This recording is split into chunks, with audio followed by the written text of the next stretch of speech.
Hi friends, so today is Tuesday, May 5th, and this is your reading video for today. We are going to continue with the story When Amelia Earhart Built a Roller Coaster, and today we are going to be reading pages 10 through 17.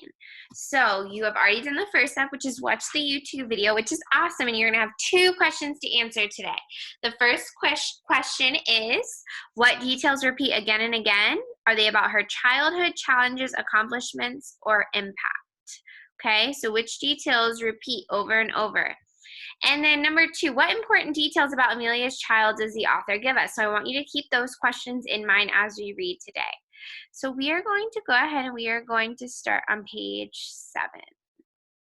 So just a reminder, we are reading pages 10 through 17.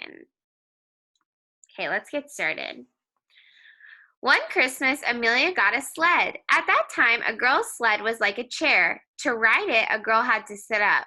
But Amelia got a boy's sled, long and low to the ground. It will be perfect for belly whooping, she cried. At the top of the hill one day, Amelia belly slammed to get started, just like the boys. As she zoomed down the hill, a horse-drawn cart pulled right in front of her. In a split second, Amelia had slid between the legs of a horse. Amelia laughed. Had I been sitting up, either my head or the horse's ribs would have suffered in contact. Probably the horse's ribs, she said.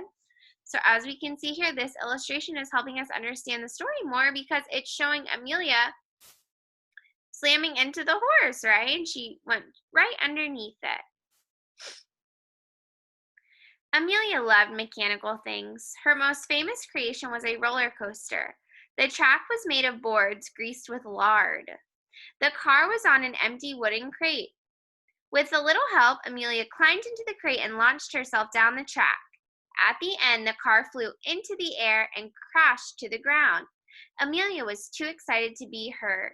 "Oh, Pidge," she cried, "it's just like flying."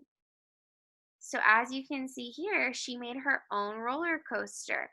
And this word lard, you might not know, but it's like grease. So when your parents make bacon on the stove, when the grease dries, that is kind of like lard.